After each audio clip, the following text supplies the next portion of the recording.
One of the things we want to do as school psychologists is eliminate confounds and other interfering factors from our testing.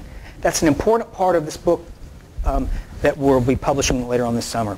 We say we want this score to not represent what they're doing in the classroom necessarily if they're highly distractible or they're highly non-compliant. We want it to represent what we're targeting, which is the real ability.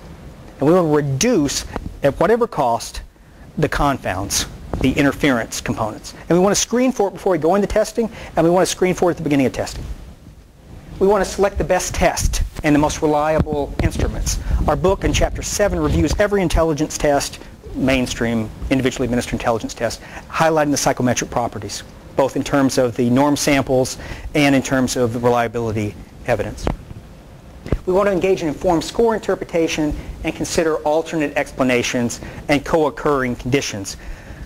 We in special education school psychology tend to think about determining eligibility, and we don't think about comorbidity and other factors that we should be attending to in many cases.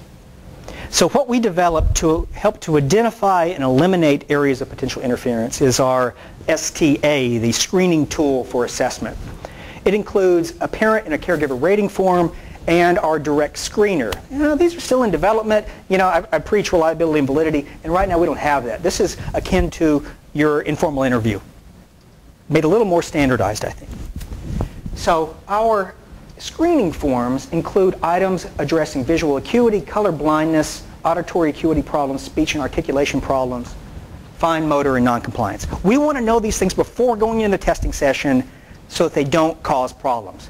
You know, occasionally we administer the WISC in our clinic, and someone will have a low block design score for a subtest, right? And so we ask questions like, well, they had a recent vision screening. Did they seem anxious the first subtest? We're trying to look for explanations. But I'd rather go into that testing session saying, I'm pretty sure that none of those things are going to affect my results. If they did, I might have missed it. I can't rule it out. But you want to address these concerns before going in. I supervise students in a clinic, and we don't have access to, always have access to screening data from the schools for hearing and vision. So we've had kids come in and done horribly in reading, but come to find out they had a vision problem and they were prescribed glasses the day after they left our clinic. And we say, you know, Mom, has she had a recent vision hearing screening? I think so at school, nothing was a problem. And then kind of find out the kid's got horrible vision. And we didn't know it, and we say the kid's dumb, right, because she couldn't see very well, or, you know, has a learning disability because she couldn't see very well. So I think we can screen for that. That's what we're trying to do here. And so if they don't pass the training items, they don't continue on. Makes a lot of sense that way, I think. Thompson, who presented earlier today, has talked about that. I missed his presentation, and he's presenting right now. But we said, hey, what are our standards? So we want at least one intelligence test, perhaps two, recently normed.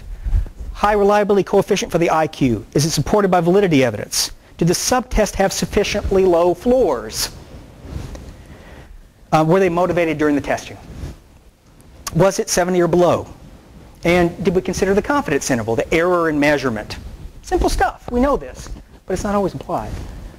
Here's what we do with adaptive behavior. I haven't focused on it today, but we address it.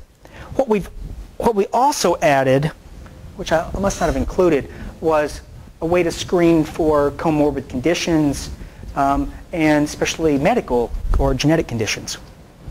We expect most children with Down syndrome to also have intellectual disability. Finally, and that's to consider alternate explanations and co-occurring conditions. Oh, here it is. Here are the other issues. My apologies. We especially want to be aware of English language proficiency. That screening should occur before you begin testing. Certainly that is a confound. You could potentially use nonverbal intelligence test. The unit, the new Lighter 3 is coming out. I'm very fond of it. The unit's outdated now. We're not recommending its use, but the Unit 2 is out soon. Its norms are too dated, unfortunately, and so are the original Lighters. So the Wechsler nonverbal is the other. Lighter 3, Wechsler nonverbal. If you want to engage in non-discriminatory assessment, you do this and you give a nonverbal test. It takes out language and culture as much as possible. So again, I think we're on the right track. We've got to do more as school psychologists, those engaging in the assessment, to screen for these confounds. I say don't enter a testing session saying, I want to identify all the small problems this child's having and the teacher's seeing in the classroom. You have, what, an hour, hour and a half, two with this kid. The teacher has weeks and weeks of data. The parent has years and years of data. Your testing session is not going to represent reality. Your job is to obtain the most reliable and valid and predictive score to determine these criteria. So I'm in some ways advocating against clinical interpretation of test scores. I'm saying keep it simple, scholar. Stick with the scores, stick with the best scores, and eliminate confounds so that you exit the testing session feeling confident.